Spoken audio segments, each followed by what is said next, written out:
So we are reading Who Moved My Cheese by Dr. Spencer Johnson. And this is the third day we are reading it. So basically in this book, what is happening, page 61 of the book and page 21 of the PDF.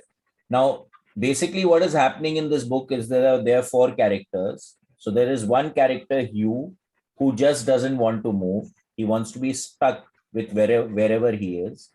There's Haw, who realizes he's stuck, but he realizes that something is off and he wants to start moving, and he ultimately starts moving.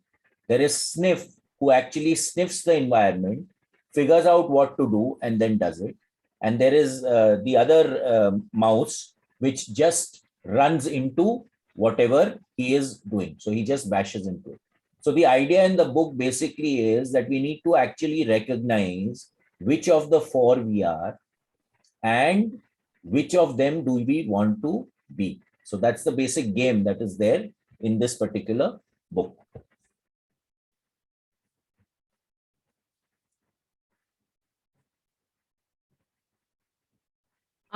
The quicker you let go of old cheese, the sooner you find new cheese. After a while, Haw made his way back to Cheese Station C and found him. He offered him bits of new cheese but was turned down. Hem appreciated his friend's gesture but said, "I don't think I would like new cheese. It's not what I'm used to. I want my own cheese back, and I'm not going to change until I get what I want." So basically what was happening? He was totally stuck. He was not willing to do anything new. He did not want to get into anything which was unknown. Now, if you're not going to do something new, you're going to stagnate. And anything that stagnates starts to ultimately rot.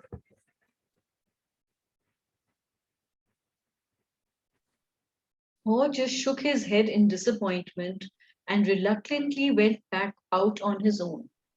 As he returned to the farthest point he had reached in the maze, he missed his friend, but realized he liked what he was discovering. Even before he found what he hoped would be a great supply of new cheese, if ever, he knew that what made him happy wasn't just having cheese. So now very clearly he realizes now cheese over here is basically representing material things. Okay. So now what he is realizing is just having cheese or material things is not what makes him happy.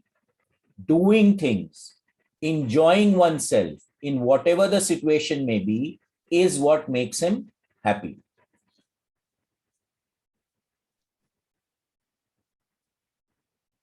He was happy when he wasn't being run by his fear.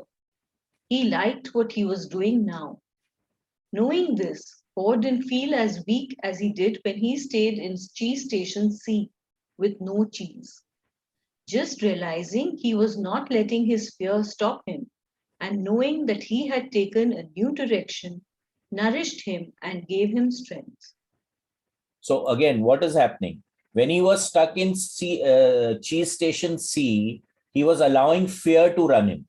Now he's shifted the side of the grid. He's shifted from the left to the right. And now optimism and opportunity is what he is looking at. So naturally, he's in an upward spiral rather than a downward spiral. Now he felt that it was just a question of time before he found what he needed. In fact, he sensed he had already found what he was looking for. He smiled as he realized it is safer to search in the maze than remain in a cheeseless situation. Haw realized again, as he had done once before, that what you are afraid of is never as bad as what you imagine. The fear you let build up in your mind is worse than the situation that actually exists. So again, it is better to move than to be stuck in a stagnated situation. And whenever there is a fear, most of the time, because it's a circular thinking process in the mind, we are keeping on going round and round like a broken down record player. The fear which is actually there, or the situation which is there, once you dive into it, is not as bad as what we normally perceive it, because we start running the route, that this, if this happens, then this will happen. If this will happen, then this will happen. If this will happen, then this will happen. And then the fear keeps building up. Whereas if you just dive into something and start doing something about it, the fear automatically dissipates, because now you feel powerful. When you're operating out of fear, you become powerless. But when you start doing something, you take charge, you take control in your own hands, and you start doing something, then you start becoming or feeling more powerful than when you are not doing anything. So the idea is that whenever you have a fear, is to get up and face the fear. That's the only way to transcend the fear.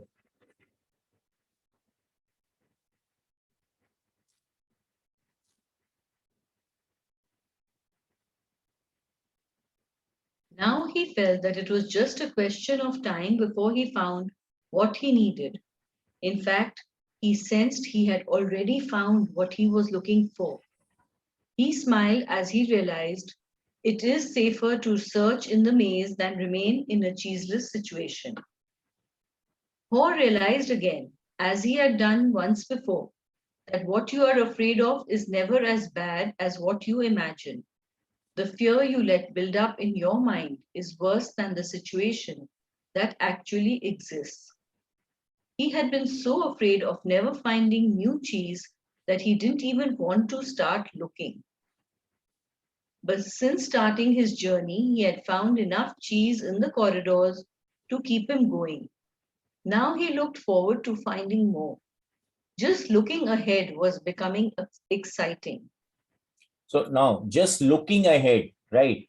Now, if you are looking at the past, it's normally with guilt and with fear, right? And if you're looking too much in the front, into the future, again, there is anxiety about the future. But if you're looking at the now, as to what you need to do right now, you start becoming optimistic. You can start doing stuff. So he's saying he's just looking ahead, and he became excited. Now, what do I do next? His whole thinking had been clouded by his worries and fears. He used to think about not having enough cheese or not having it last as long as he wanted. He used to think more about what could go wrong than what could go right. So, so again, the same thing over here, right? Now, when he's thinking about what can go wrong, then he's operating from the left side of the grid. If he's thinking about what can go right, then he's thinking from the right side of the grid.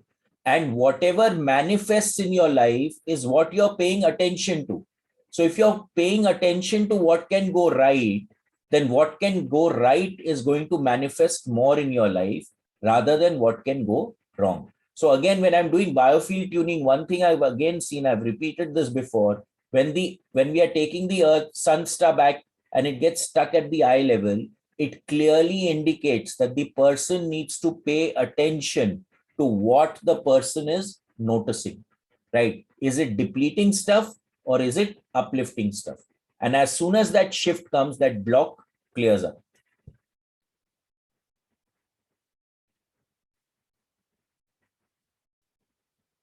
But that had changed in the days since he had left Cheese Station C. He used to believe that cheese should never be moved and that change wasn't right. Now he realized it was natural for change to continually occur, whether you expect it or not. Change could surprise you only if you didn't expect it and weren't looking for it. So now this is also very important.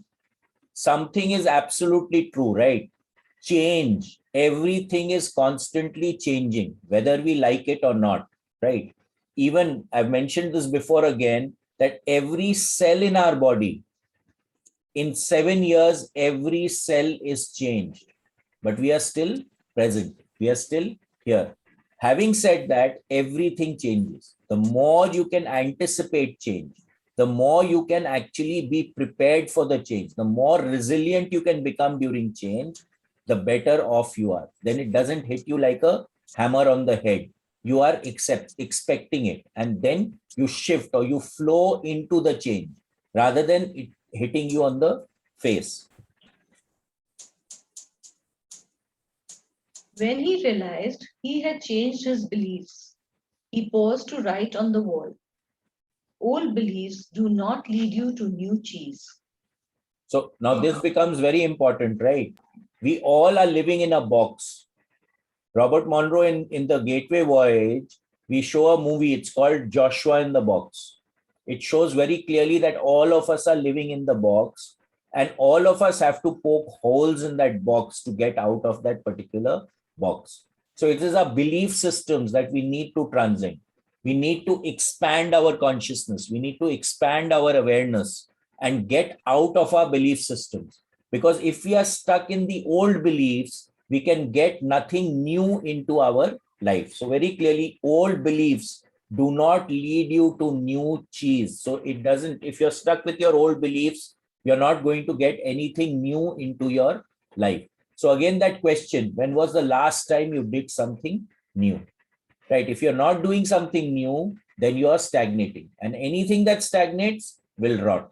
So it's better to do something new and keep moving, create new neural pathways in our brain, be active rather than stagnate. Ho hadn't found any cheese yet, but as he ran through the maze, he thought about what he had already learned. Ho now realized that his new beliefs were encouraging new behaviors. He was behaving differently than what he kept returning to the same cheeseless station. He knew that when you change what you believe, you change what you do. You can believe that a change will harm you and resist it. Or you can believe that finding new cheese will help you and embrace the change. It all depends on what you choose to believe. He wrote on the wall, when you see that you can find and enjoy new cheese, you change course. So very clearly, right? The moment you change your perception, the moment you change the consciousness with which you are looking at something, the moment you shift how you are doing things, what is your state of being? Where would you like to be, right? If you shift your way that you're looking at something, your entire life can change. So what he's writing over here, when you see that you can find and enjoy new cheese, you change course, right? What does this imply?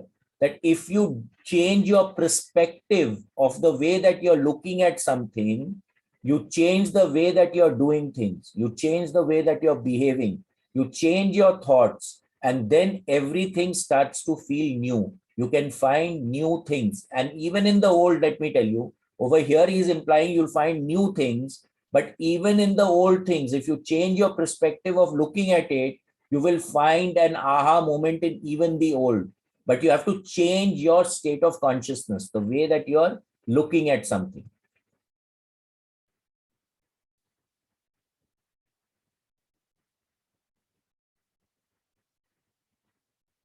Ho knew he would be in better shape now if he had dealt with the change much sooner and left Cheese Station C earlier. He would feel stronger in body and spirit, and he could have coped better with the challenge of finding new cheese. In fact, he probably would have found it by now if he had expected change, rather than wasting time denying that change had already taken place. So again, being aware, having situational awareness becomes very, very important.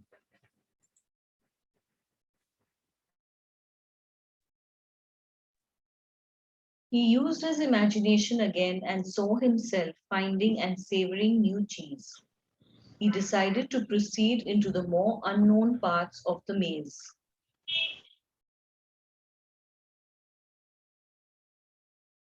And found little bits of cheese here and there. Ho began to regain his strength and confidence. As he thought back on where he had come from, Ho was glad he had written on the wall in many places. He trusted that it would serve as a marked trail for him to follow through the maze if he ever chose to leave Cheese Station C. Ho just hoped he was heading in the right direction. He thought about the possibility that Hem would read the writing on the wall and find his way. He wrote on the wall what he had been thinking about for some time. Noticing small changes early helps you adapt to the bigger changes that are to come. So this is the basic point, right? We have to have situational awareness. We need to be aware of the shifts taking place. We need to be aware of the nuances taking place and then constantly adjusting for it, right? It's like, when the pilots, they were flying these propeller planes, they had to really adjust the pitch of both the engines very, very precisely. And it was a very minute operation. If they did not do it, they found that people were knocking off. Why do you think that was happening? It was because of the hemisync happening. If one engine was slightly off frequency than the other, then hemisync started to happen and the people used to actually go off to sleep, etc., the pilots. So they have to monitor it very, very carefully. In the same way, in our lives, we need to keep balancing and monitoring whatever is happening in our life so that we can operate effectively and efficiently.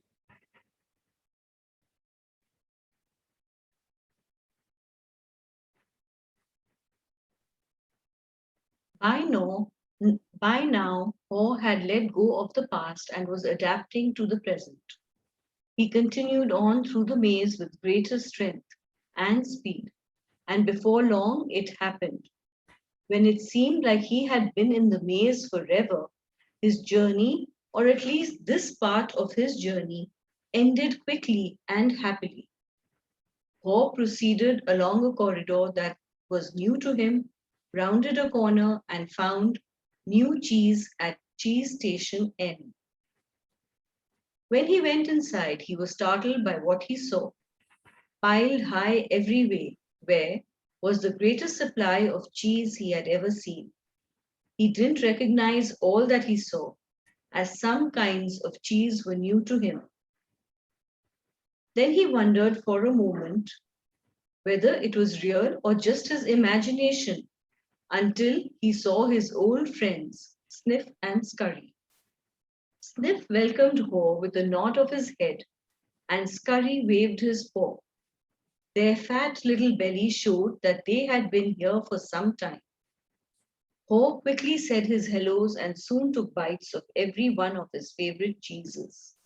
He pulled off his shoes, tied the laces together, and hung them around his neck in case he needed them again.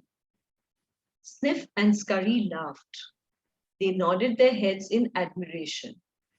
Then Ho jumped into the new cheese. When he had eaten his fill, he lifted a piece of fresh cheese and made a toast. Hooray for change. So now he says, hooray for change, right? The simple thing is that if everything remains the same all the time, then we'll get totally bored. What keeps us alive is change. So that's why hooray for change. As Ho enjoyed the new cheese, he reflected on what he had learned. He realized that when he had been afraid to change, he had been holding on to the illusion of old cheese that was no longer there. So, what was it that made him change? Was it the fear of starving to death? Ho smiled as he thought it certainly helped. Okay, so now what is he saying here? He realized that he had been afraid to change. He had been holding on to the illusion of old cheese, which was no longer there, right? So we are also holding on, Maya, everything we are holding on to it. We feel that the material objects that we have, is everything that we have. We define ourselves with the material objects we have. But actually, that is not all that we have.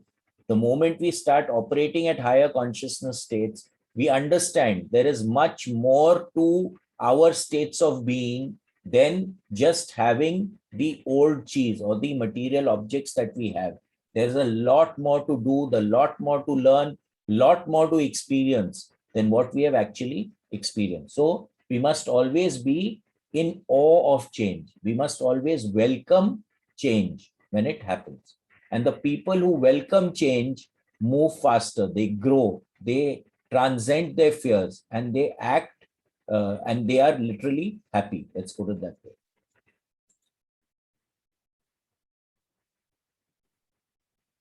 Then he laughed and realized that he had started to change as soon as he had learned to laugh at himself and at what he had been doing wrong. He realized the fastest way to change is to laugh at your own folly. Then you can let go and quickly move on. So very clearly, right? You have to accept your own mistakes and you have to accept them with grace. So if you can laugh at your mistakes, you can transcend them. But if you take it personally, then coming back to the 4 agreements that we had, what one of the tenets was that do not take things personally, right? And make no assumptions. These were 2 of the tenets. So if you don't take things personally, you can easily transcend them. And once you are not taking things personally, you can look at things objectively. And whatever is going wrong, you can actually find new ways to take care of it.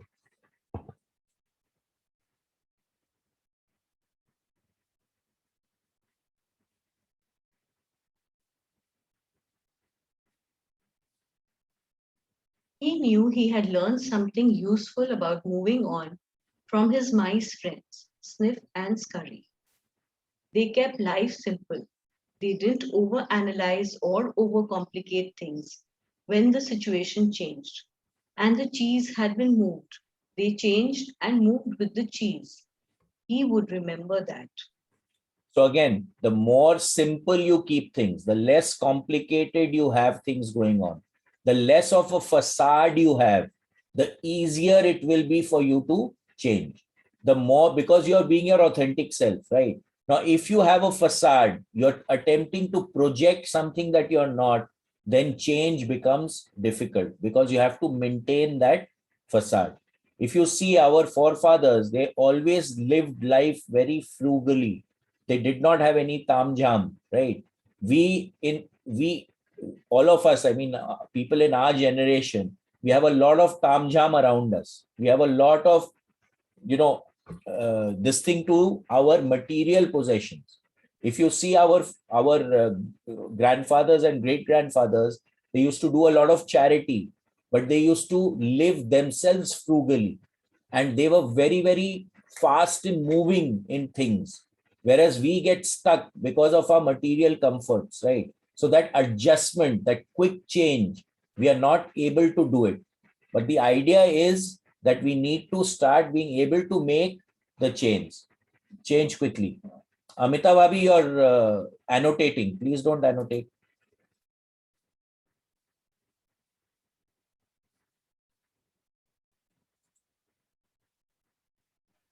So sorry, so sorry. Okay.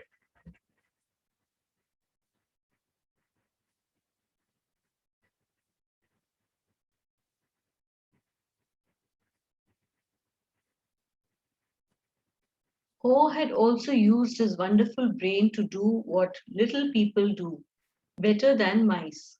He envisioned himself in realistic detail, finding something better, much better. He reflected on the mistakes he had made in the past and used them to plan for his future. He knew that you could learn to deal with change. So now this is something that we have, right? As intelligent beings, the animals don't have it. We can reflect on what has happened and then accordingly adjust our future or our next steps, the way that we are going to do things. So this is very important. Even in Vedanta, He keeps saying manan karo, manan karo. It's part of the Gyan Marg, right? You get information, you get knowledge, then you reflect on that knowledge. So experience is also a way of gaining knowledge. So Ho has gained knowledge from his experience, and now he's willing to reflect on it and make adjustments to his future actions.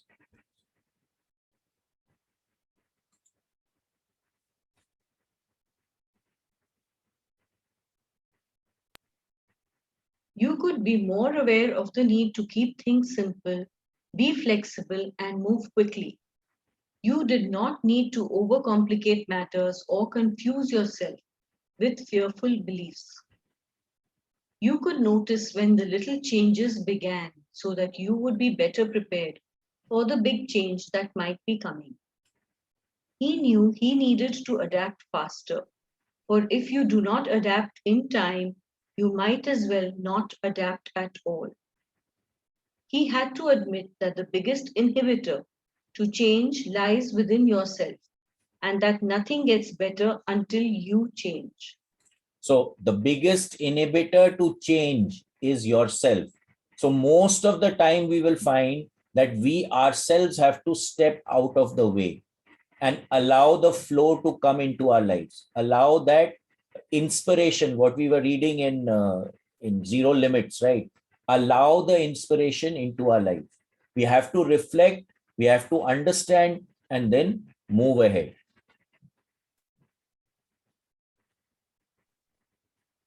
Perhaps most importantly, he realized that there is always new cheese out there, whether you recognize it at the time or not, and that you are rewarded with it when you go past your fear and enjoy the adventure. So this is very important. Getting past your fear and enjoying the adventure of the unknown. So if you go into anything with fear, there is nervousness. You will not engage things properly. But when you go in with a feeling that, okay, let's see what happens. Let us actually experience the experience for the experience and learn something from that experience. Then you start engaging the change. You start using the change. You start working the change, and you start accepting the change, right? Rather than resisting the change. He knew some fear should be respected as it can keep you out of real danger. But he realized most of his fears were irrational and had kept him from changing when he needed to. So yes, fear is very, very important. Like pain is also very important. Like for example, when a person is diabetic and many diabetic people, they start losing their feeling. They start losing the thing of pain in their feet. And if they have a cut, they can bleed out from there because they don't even realize they have a cut. So pain, like fear, is a very important signal, but you have to use it as a signal and act on it. If you don't, then it can create a problem. So fear is a very good emotion to have because it makes you chaukanna, it makes you pay attention to what you're fearing. But then you need to prepare to transcend the fear, not get stuck with the fear.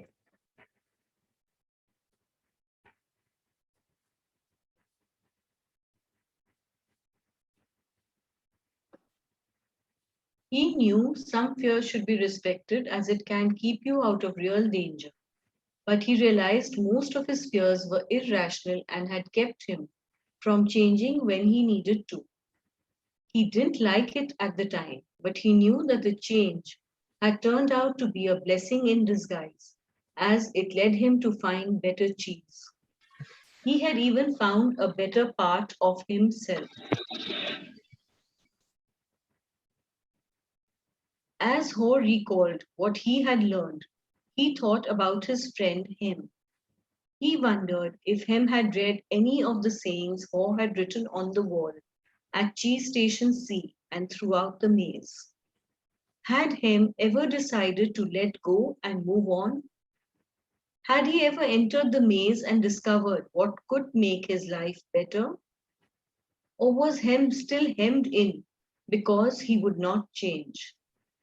Okay, so over here he says, that it had turned out to be a blessing in disguise, as it led him to find better cheese, right? Now, what this is very important in the sense that if you look back in your life, you will find that some of the worst situations in your life, in hindsight, may have been the best situations that you have encountered, right? Because change or anything that you feel is downing you is actually a blessing, because when you come out of it, you actually come out stronger.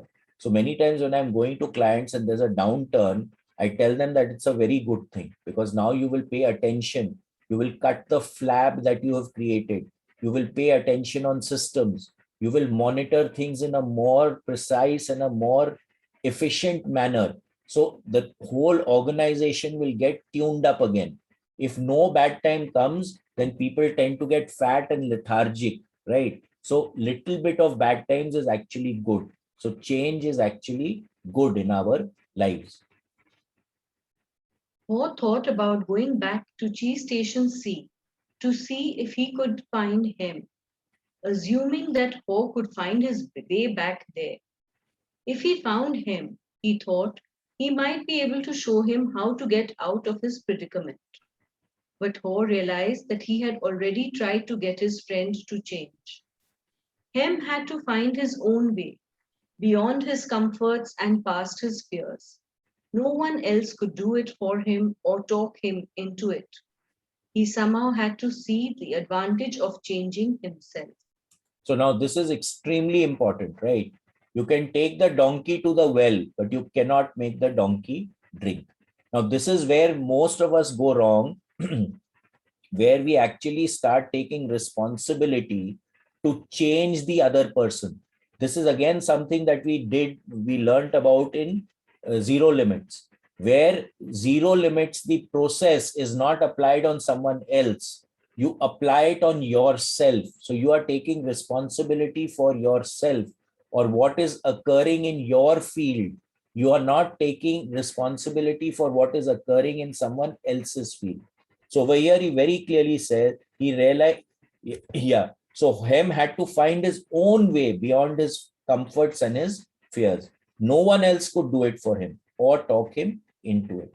You can give the guidance, but at the end of the day, it's the guy or the person who you're giving the guidance to has to take the guidance. So acceptance, right? It's the last S. You have to accept it. Swikar. If you don't accept it, then it's not going to shift for you. So you have to create change in your life yourself. Don't expect anyone else to create it for you. Hem had to find his own way beyond his comforts and past his fears. No one else could do it for him or talk him into it. He somehow had to see the advantage of changing himself. Ho knew he had left a trail for him and that he could find his way if he could just read the handwriting on the wall. He went over and wrote down a summary of what he had learned on the largest wall of Cheese Station N. He drew a large piece of cheese around all the insides he had become aware of and smiled as he looked at what he had learned. Change happens. They keep moving the cheese. Anticipate change. Get ready for the cheese to move.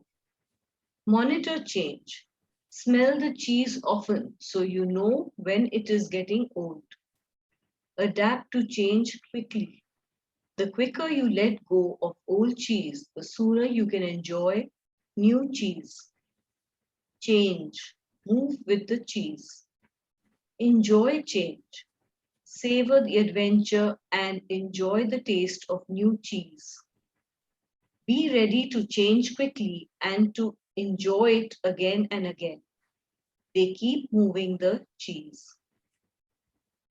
So it's come a full circle. Okay, Shivanga, just keep the whole saying in front. Okay, so change happens and be ready to change quickly and enjoy it again and again. So this is like a circuit going on. It keeps happening. It's going round and round. So change will happen in life, whether we like it or not, right? and we have to anticipate the change. We have to anticipate, we have to plan that, okay, these are my options. And then we need to keep monitoring whether it is changing or not. Then we have to quickly adapt to any change which we have monitored, and then change quickly if we need to shift, if we need to change. And the trick here, this is the most important thing, we need to enjoy the change. If we get stuck in the old and we start, degrading the change and not enjoying it, then we are on the left side of the grid. We need to enjoy the change so that it brings harmony, it brings happiness into our lives. If we start resisting the change, then we are creating unhappiness in our life, because change will happen whether we like it or not. So it is something that we need to accept.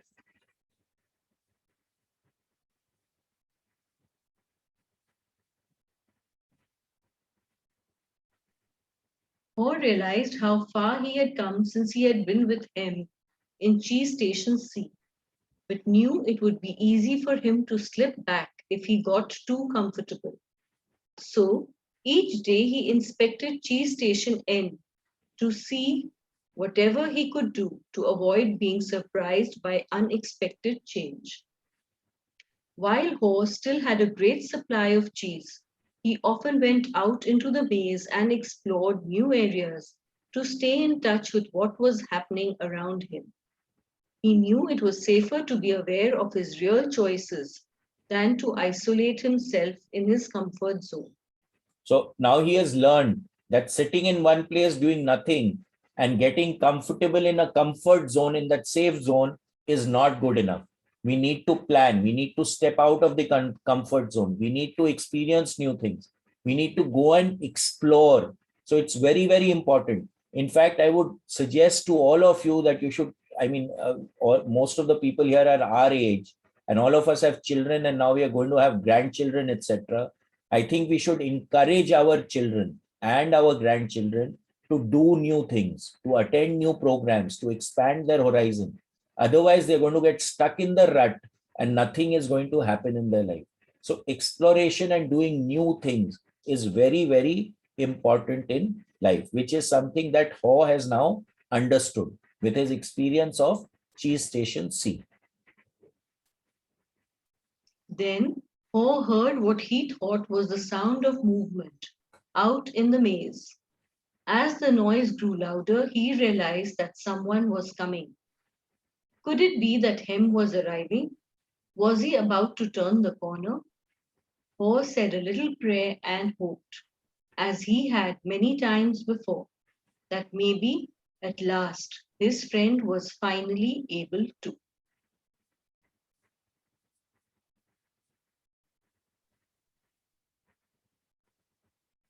Move with the cheese and enjoy it. Or is it a new beginning? So, so at the end, we have to move with the cheese.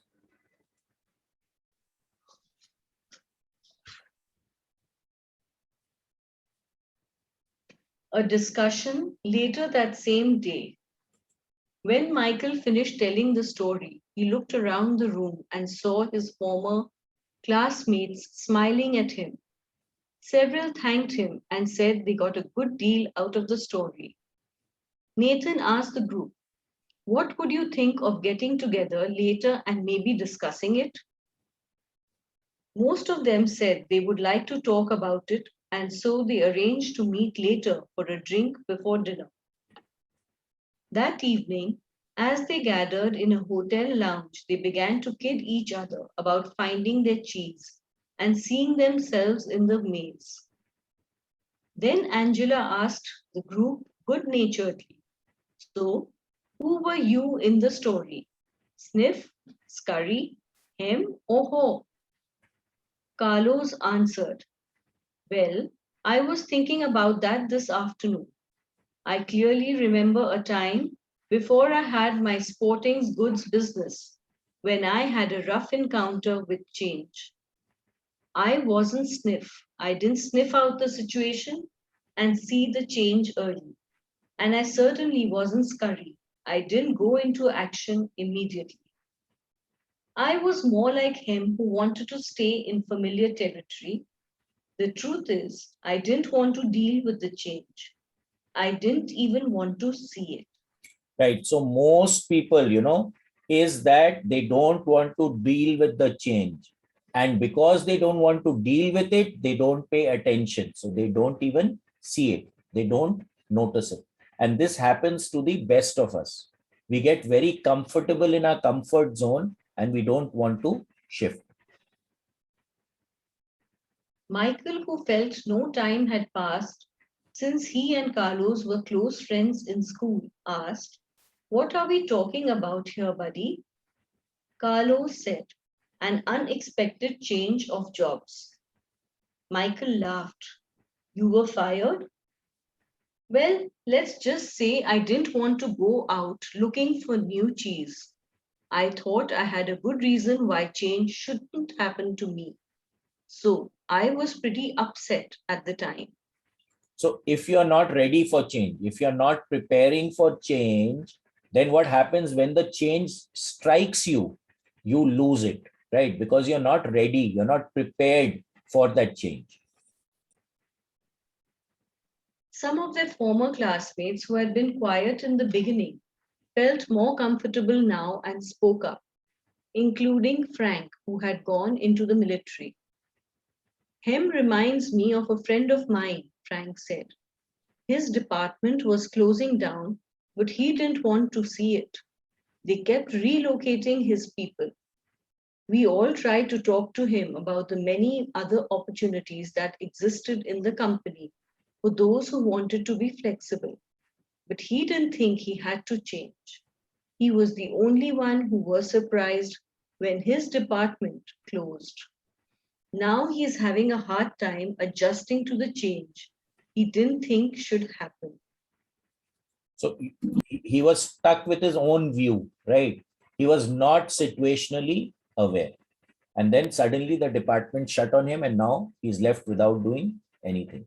If he would have seen it coming, he would have adapted. He would move to different area in the company. He would have started doing something differently. He would have started doing something new. But he was just not willing to see it or accept it. Jessica said, "I didn't think it should happen to me either, but my cheese has been moved more than once, especially in my personal life. But we can get to that later." Many in the group laughed except Nathan. "Maybe that's the whole point," Nathan said. "Change happens to all of us." He added, "I wish my family had heard the cheese story before this. Unfortunately, we didn't want to see the changes coming in our business. And now it's too late. We are having to close many of our stores."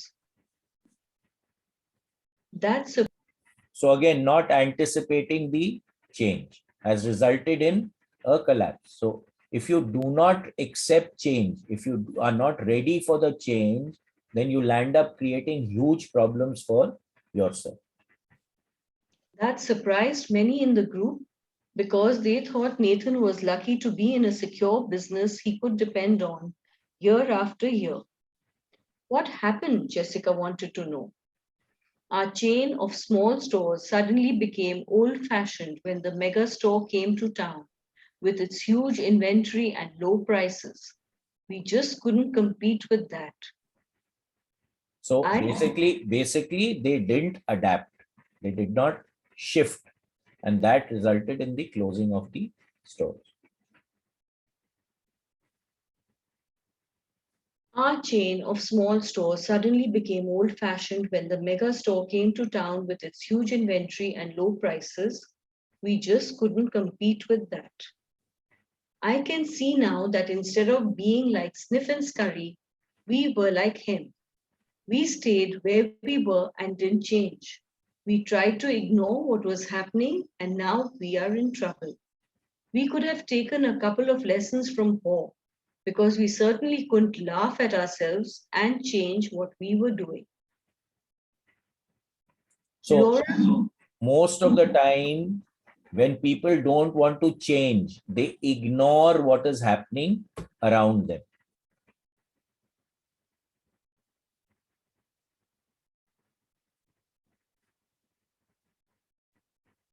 Laura, who had become a successful businesswoman, had been listening but had said very little until now.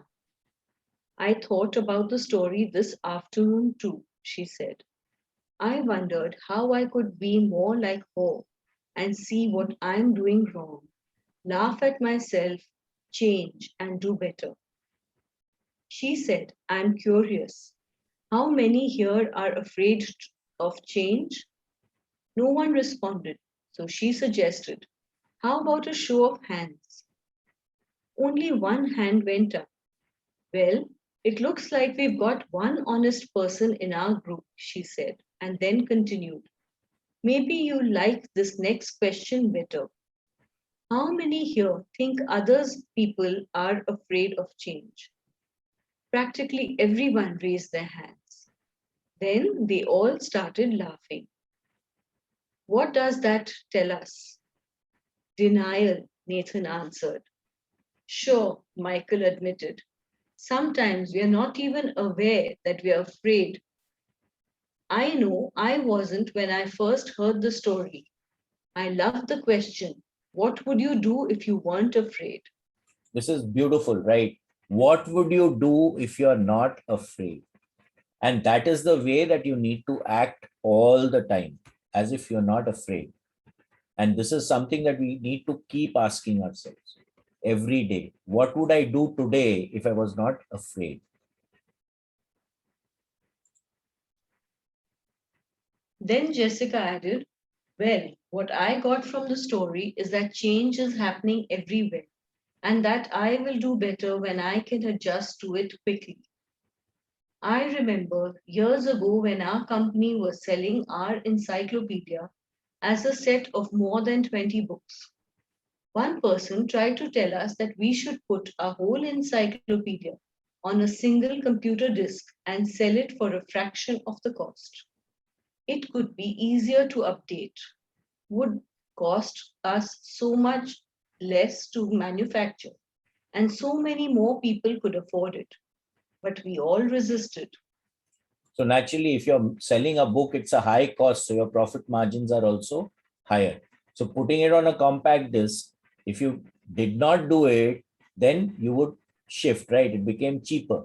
So the idea is that things are becoming cheaper. You have to adapt to change. Now, like for example, the Encyclopedia Britannica, I think that's what he's talking about, 23 volumes. Now, who's going to look at it? You have to take out the book, then you have to look at the index, then you have to look at, you have to turn the pages to find it, and then maybe you did not find it. Now what do? You put it on Google and everything comes out, right? So naturally, the encyclopedia, the hard copy encyclopedia is gone. It's no longer available. So if you don't adapt to change, you have lost it.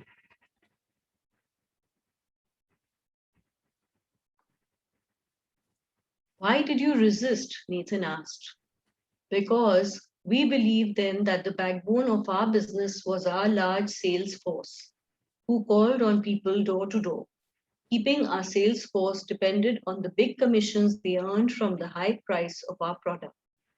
We had been doing this successfully for a long time and thought it would go on forever. Laura said, maybe that's what it meant in the story about him and Ho's arrogance of success. They didn't notice they needed to change what had once been working. Nathan said, so you thought your old cheese was your only cheese? Yes, and we wanted to hang on to it. When I think back on what happened to us, I see that it's not just that they move the cheese, but that the cheese has a life of its own and eventually runs out.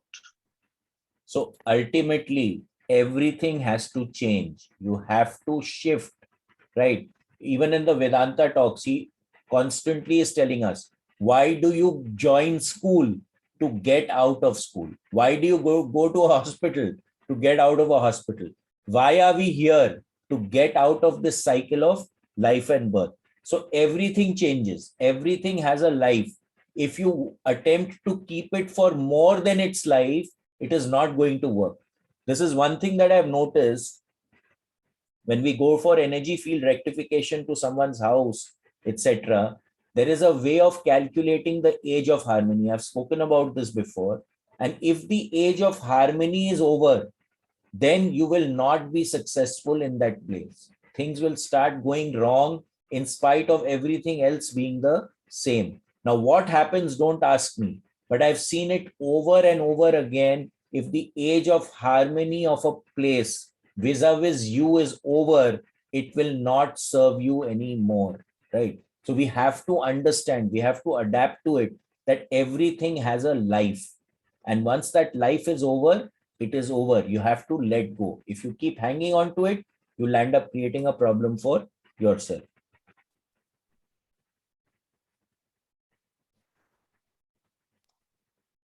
Anyway, we didn't change, but a competitor did, and our sales fell badly.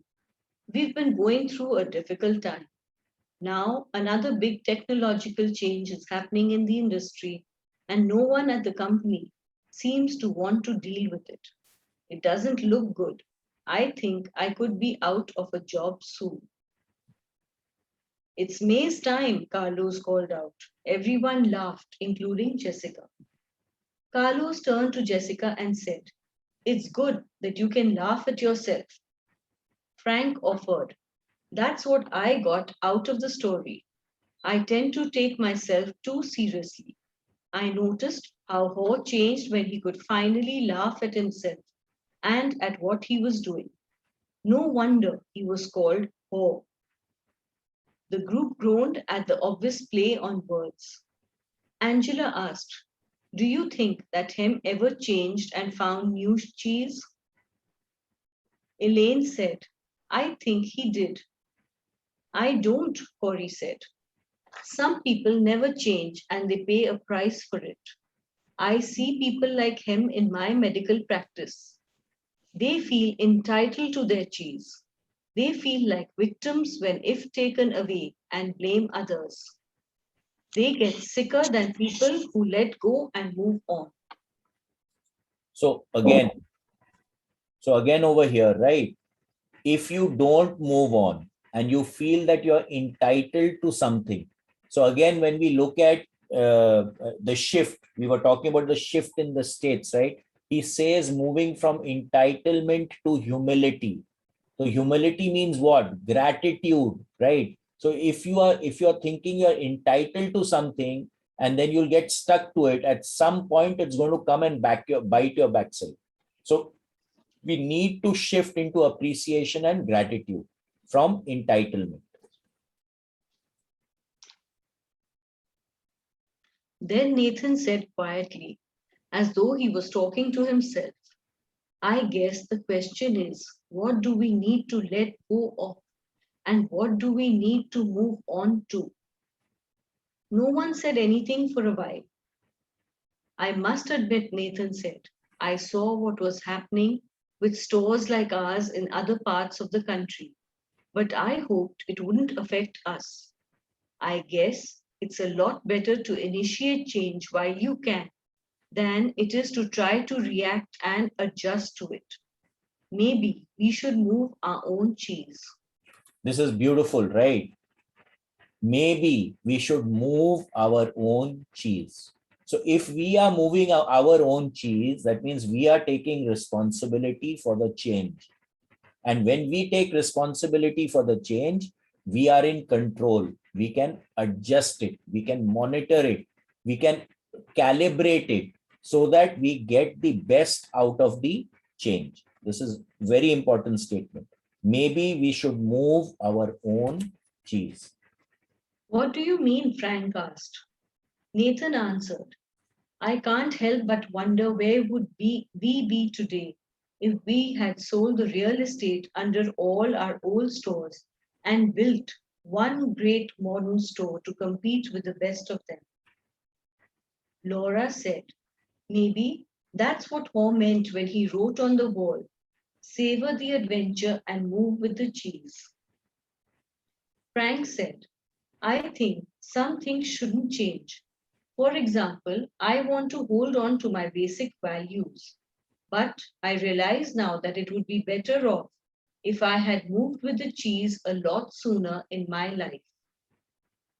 So the point here is that your basic nature, your basic character, you have to do things according to your character, but you have to change along with the environment also. So you can keep your basic character, but shift the way that you're doing things externally, right? If you are stuck with what is happening around you, you're not going to shift it, then again, it becomes a big problem. So we have to make the adjustments. We have to create the shifts in our lives. Well, Michael, it was a nice little story, Richard the class skeptic said. But how did you actually put it into use in your company? The group didn't know it yet, but Richard was experiencing some changes himself. Recently separated from his wife, he was now trying to balance his career with raising his teenagers. Michael replied, "You know, I thought my job was just to manage the daily problems as they came up, when what I should have been doing was looking ahead and paying attention to where we were going." So this is important, right? Your future depends on how the situation you are in occurs to you at the present time, right? So he says over here very clearly, I thought my job was just to manage the daily problems, which is actually coming from the past, because what you are experiencing in the present has come from the past as they came up. When I should have been looking ahead and paying attention to what was our trajectory, where we were going, right? So where am I going? And what are the adjustments that I need to make in my life in the way that I'm doing things so that I can get to where I am going. This is where planning comes up. Many times when we are doing biofield tuning, it gets stuck on the head area. And that clearly indicates to me that the person doesn't have a plan in place. They don't know where they are going. They are like a rudderless boat.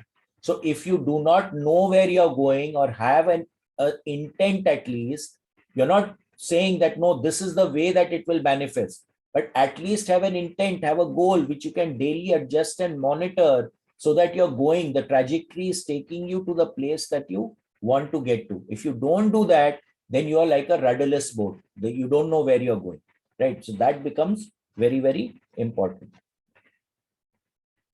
And boy, did I manage those problems 24 hours a day. I wasn't a lot of fun to be around. I was in a rat race and I couldn't get out.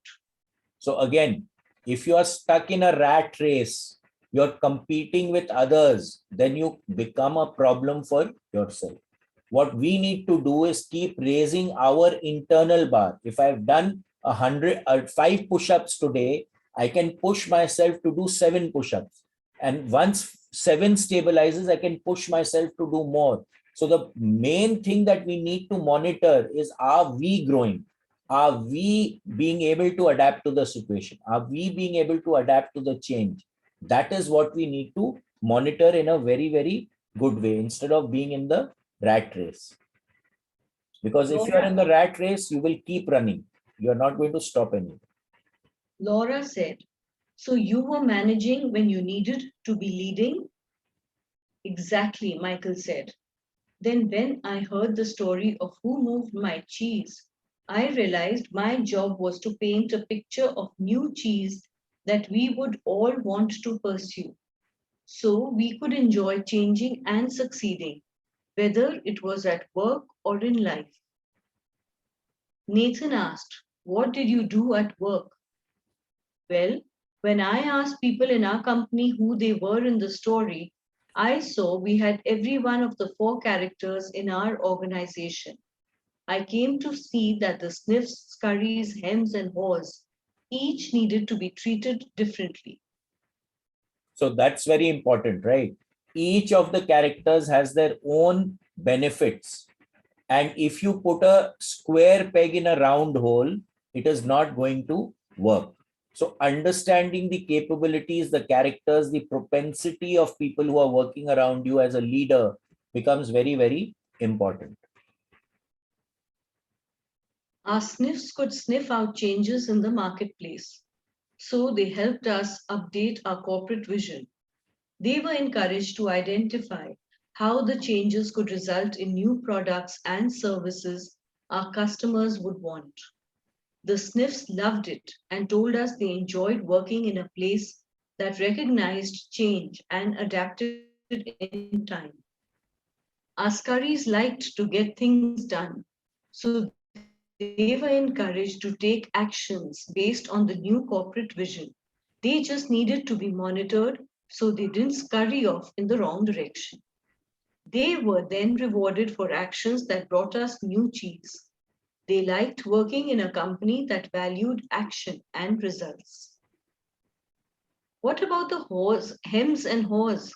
Angela asked. Unfortunately, the hems were the anchors that slowed us down, Michael answered. They were either too comfortable or too afraid to change.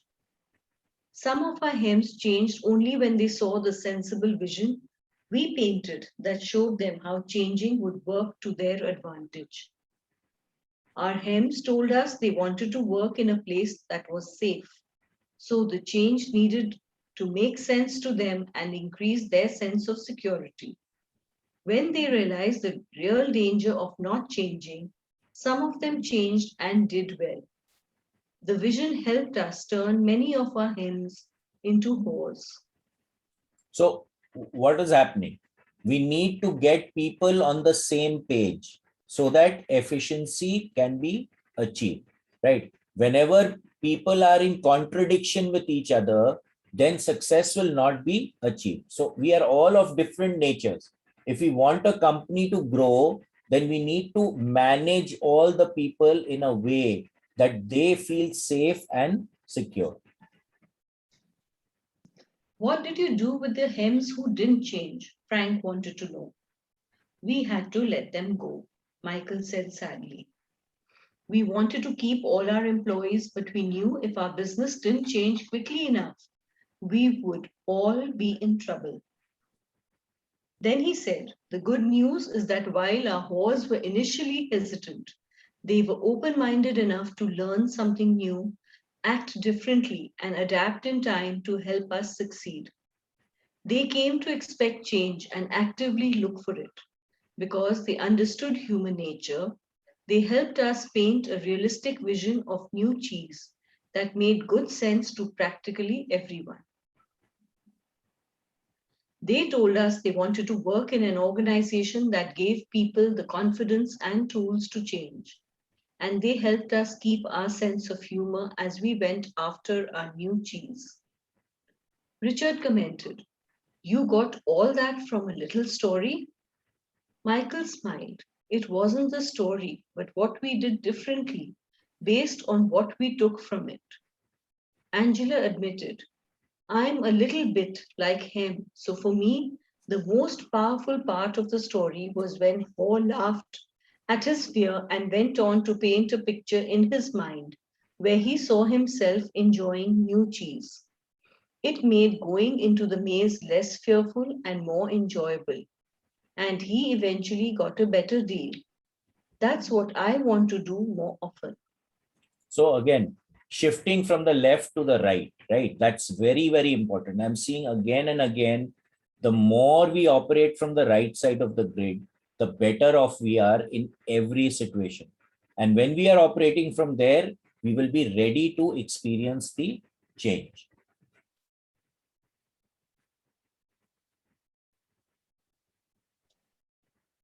Frank grinned. So even hymns can sometimes see the advantage of changing. Carlos laughed, like the advantage of keeping their jobs. Angela added, or even getting a good raise. Richard, who had been frowning during the discussion, said, my manager's been telling me our company needs to change. I think what she's really telling me is that I need to, but I haven't wanted to hear it. I guess I never really knew what the new cheese was that she was trying to move us to, or how I could gain from it. A slight smile crossed Richard's face as he said, I must admit, I like this idea of seeing new cheese and imagining yourself enjoying it. It lightens everything up. When you see how it can make things better, you get more interested in making the change happen. Maybe I could use this in my personal life, he said. My children seem to think that nothing in their life should ever change. I guess they're acting like him. They're angry. They're probably afraid of what the future holds. Maybe I have painted a realistic picture of new cheese for them. Maybe I haven't painted a realistic picture of new cheese for them. Probably because I don't see it myself. So we have to lead from the front. Okay. And let me tell you, our children follow us. So we have to lead by example. So what we are doing, our children will do the same thing. So we have to be careful about what we are doing. There are a few more pages. We'll just finish the book today. Okay. The group was quiet as several people thought about their own lives.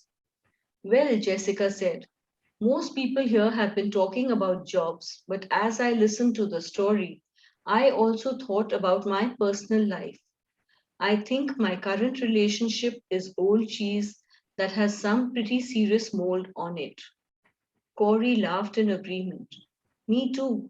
I probably need to let go of a bad relationship. Angela countered. Or perhaps the old cheese is just old behavior. What we really need to let go is of the behavior that is the cause of our bad relationships, and then move on to a better way of thinking and acting. So this is very, very important, right? Most of the time, it is our behavior which is creating the problem, or how the situation is occurring to us. If we shift how the situation is occurring to us, of what our perception of the situation is, everything shifts. And the trick, again and again, I'm repeating here, is to start appreciation or being in gratitude of whatever that situation is. And that really creates a shift in the way that we are perceiving something.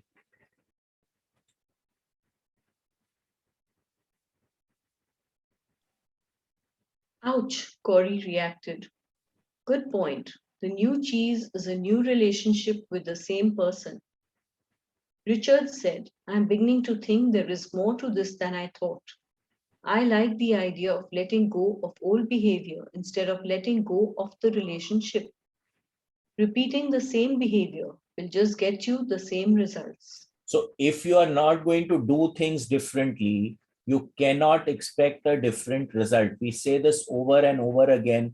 If you're following the process of making aloo jeera, you're not going to get aloo dum. So if we want a different result, we have to change the way that we are doing something. That becomes very important. As far as work goes, maybe instead of changing jobs, I should be changing the way I'm doing my job. I'd probably have a better position by now if I did. Then Becky, who lived in another city but had returned for the reunion, said, as I was listening to the story and to everyone's comments here, I've had to laugh at myself. I've been like him for so long, hemming and hawing and afraid of change. I didn't realize how many other people did this as well. I'm afraid I've passed it on to my children without even knowing it. So the way we behave, that gets passed on to our children. Okay, this is very, very important. As I think about it, I realize change really can lead you to a new and better place, although you're afraid it won't at the time. I remember a time when our son was a sophomore in high school. My husband's job required us to move from Illinois to Vermont, and our son was upset because he had to leave his friends. He was a star swimmer, and the high school in Vermont had no swim team. So he was angry with us for making him move. As it turned out, he fell in love with the Vermont mountains, took up skiing, skied on his college team, and now lives happily in Colorado. If we had all enjoyed this cheese story together over a cup of hot chocolate, we could have saved our family a lot of stress. Jessica said, I am going home to tell my family this story. I'll ask my children who they think I am, Sniff, Scurry, Hem, or Haw, and who they feel they are. We could talk about what we feel our family's old cheese is and what our new cheese could be. That's a good idea, Richard said, surprising everyone, even himself. Frank then commented, I think I'm going to be more like Ho and move with the cheese and enjoy it. And I'm going to pass the story along to my friends who are worried about leaving the military and what the change might mean to them. It could lead to some interesting discussions. Michael said, well, that's how we improved our business. We had several discussions about what we got from the cheese story and how we could apply it to our situation. It was great because we had language that was fun for us to use to talk about how we are dealing with change. It was very effective, especially as it spread deeper into the company. So having the same language to talk becomes very important. This is the reason why I say that when the family does the program, then you get the language. So as the story percolated down the company, more people got engaged with the story and started looking at it from that aspect.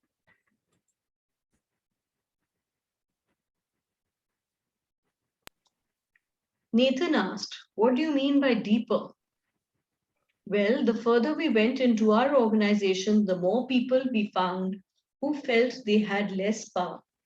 They were understandably more afraid of what the change imposed from above might do to them. So they resisted change. So what was happening? People were not on the same page. They were not engaging the people to come on the same page, right? But as the story percolated, I guess they got more people onto the same page. So change became easier. In short, a change imposed is a change opposed.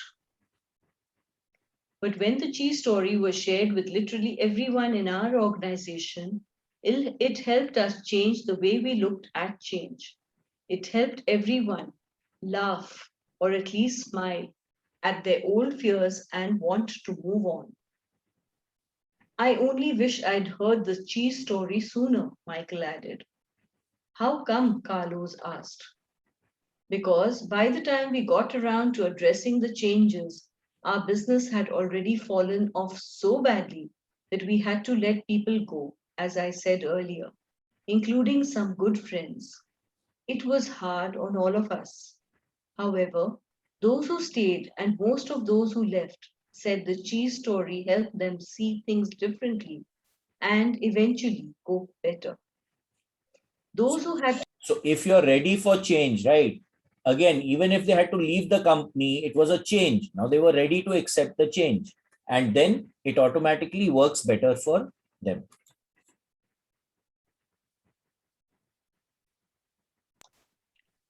Those who had to go out and look for a new job said it was hard at first, but recalling the story was a great help to them. Angela asked, what helped them most? Michael replied, after they got past their fear, they told me the best thing was realizing that there was new cheese out there just waiting to be found. They said holding a picture of new cheese in their minds, seeing themselves doing well in a job, made them feel better and helped them do better in job interviews. Several got better jobs. Laura asked, what about the people who remained in your company? Well, Michael said, instead of complaining about the changes that were happening, people now said, they just moved our cheese. Let's look for the new cheese. It saved a lot of time and reduced stress. Before long, the people who had been resisting saw the advantage of changing. They even helped bring about change. Corey said, "Why do you think they changed?" "They changed after the peer pressure in our company changed." He asked, "What happens in most organizations you've been in when a change is announced by top management? Do most people say the change is a great idea or a bad idea?" "A bad idea," Frank answered. "Yes," Michael agreed. "Why?" Carlo said, "Because people want things to stay the same and they think the change will be bad for them. When one person says the change is a bad idea, others say the same." "Yes, they may not really feel that way," Michael said, "but they agree in order to fit in. That's the sort of peer pressure that fights change in any organization." Becky asked, "So, how were things different after people heard the cheese story?" Michael said simply, "Their peer pressure changed. No one wanted to look like him." Everyone laughed. They wanted to sniff out the changes ahead of time and scurry into action, rather than get hemmed in and be left behind. Nathan said, "That's a good point. No one in our company would want to look like him. They might even change. Why didn't you tell us the story at our last reunion? This could work." Michael said, "It does work. It works best, of course, when everyone in your organization knows the story, whether it is in large corporation, a small business, or your family, because an organization can only change when enough people in it change." Then he offered one last thought. "When we saw how well it worked for us, we passed the story along to people we wanted to do business with, knowing they were also dealing with change. We suggested we might be their new cheese, that is, better partners for them to succeed with. It led to new business." That gave Jessica several ideas and reminded her that she had some early sales calls in the morning. She looked at her watch and said, "Well, it's time for me to leave this cheese station and find some new cheese." The group laughed and began saying their goodbyes. Many of them wanted to continue the conversation but needed to leave. As they left, they thanked Michael again. He said, "I'm very glad you found the story so useful, and I hope that you will have the opportunity to share it with others soon." Great.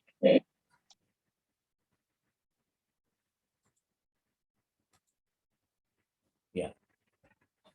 So I think all of us need to introspect as to who we are in the story and how are we acting in our lives. Okay. So what I suggest is why doesn't everyone type on the chat as to what they think they are? Are you scurry? Are you sniff? Or are you haw? Or are you him? If you'd like to. Just type on the chat. I think it's just a suggestion that we should think about it and then. No, just now, discuss just it type it later. quickly. Just type it quickly. What do you think you are? Just type it.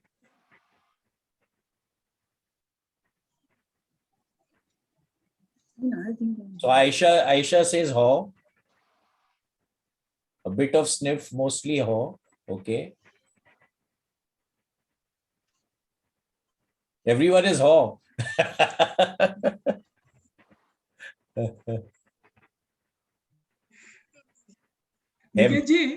Hem says it. Hem Gupta says she's hem. Chalo. That's good. Uncle, That's one courageous hems do we person. know? What, Prachi? I'm saying we should ask how many hems do we know? Like they asked how many people do No. You're not judging others here, Prachi. You're not judging others. No, we're not. I'm saying then So we that's know the that we are point, also right? hems. No. So if you are hem, you say you are hem. Chalo. No, I'm ho. I'm not.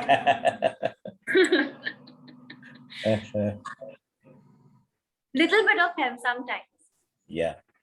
All of us have all the characters actually. Yeah. Actually, that's the truth. In different proportions, but Correct. So what we can also do is actually look at all the stuff going on in our lives, right?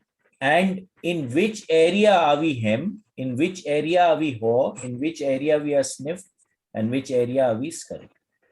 This becomes important. And if you find that you're hem in most of the things, then you need to understand that you are resisting change. Whenever you are resisting change and you don't want to do stuff, it becomes a problem going forward. It's a given. It's definitely a given. Okay, so that saying that what you resist persists is very, very important over here. Yes, Mamaji. Nikhaji, universally, it is a rule that everything is resisting change. That is what law of inertia also suggests. Correct. So there is a resistance, but then when we are talking about life, the Hmm. more you adapt to change, the more you are in the flow. It's like flowing against the river and flowing with the river. You are talking about thermodynamics, etc. Of course, change is, I mean, resistance is good. But if you are stuck with the resistance, then it becomes a problem. This is what I feel. So it will depend on the situation. Naturally, of course. Yeah. Of course it will. That's what I'm saying. But if most of the time you're hem, then you're creating a problem in your life. I know. Yes. Yeah. Agree. So that is what we need to introspect on, right? If we are not able to shift out of our wherever we are stuck, it will become big problematic for us. We need to evaluate the situation properly, whether we need a change or Again, see, that is the point, right? You need to keep adjusting, and change is always required. Let me tell you, it is always see, required. it is not, see, if we are talking about an organization, see, it is not one person who will change. Everybody has to adapt to change. See, But if again, 1 second. The point is, you cannot make anyone else change. You have to first change yourself. So are you changing? yes, This is a rhetoric question. The point is, you need to Yeah. introspect if you are changing. The change has to come from within. It cannot come from without. That's what we are reading in Zero Limits also, right? That you need to understand what is happening in Yeah. your field and shift your field. When your field shifts, then everything around you will shift. Otherwise, it's not going to shift. Yes, Usha? so this in combination with Zero Limits should Mhm. work very well, I suppose. 101%. So everything Because see, we are doing a combination of everything all the time. How many times I've referred to the book shift or Zero Limits or the 4 S's or 4 agreements, right? Even in this book. So of course, this is another tool that we have now. Where are you operating from? Are you operating as Ho? Are you operating as hem? Are you operating as sniff? Or are you operating as curry? Now we can ask people this question, right? At least the people who've read the book with us. Yeah. Yes, Usha ji. So it is for the leadership to ensure that people are adapting the changes. Because see, how do you encourage them? It all depends on that. But first, the leadership has to change their perspective. No? Actually, So unless they change their perspective and they are willing to bring others on board as to the change that they want to make, it will not happen, which is clearly what Richard said in the book, that as we shared the story within the company, people started to realize, pehle kya hua? Change upar mein kar diya, because they know more than what the people know. Now they are attempting to thopo the change on the entire organization. So that doesn't work because people will resist change unless they know that there is something beneficial for them in that change. Otherwise, it they're has going got to be resist. participative, don't you think? This is what I'm And saying, that who's going participative to, means it should come from the bottom also. again, Suggestion please should be taken understand at the bottom also. who's the leader of the company, right? It has to come from the top. Any change has to come from the Yeah. top. It doesn't come from the bottom. It never comes from the bottom. Right? No, Yes, that is Usha right. ji. But the suggestions are taken, Acha, Mamaji, 1 second. Let Usha ji say what she. Just thinking about all the change. Okay, change. okay. We don't No have problem. to change our principles. We have to change how we operate, how Correct. we adapt to the situations without letting go of our principles. Principles, Absolutely. values change. Correct. So principle, your basic nature cannot change. This is exactly what is being discussed in the Gita talks right now. That your pravitri, your basic nature is not going to change. Right? So the Varn system which was there, what he's saying in the Gita right now, that today if you are of a Kshatriya prabhav, that is your nature is of a Kshatriya, you will fight. So if you run away from somewhere, wherever you are, you're going to fight. So what is your nature? You have to operate within your nature, your basic principles. You have to create the shift within your basic principles. That is a given. You have to adapt, whether you like it or not. Okay. Chaliye, anyone else, anything to say? No one switches on the videos.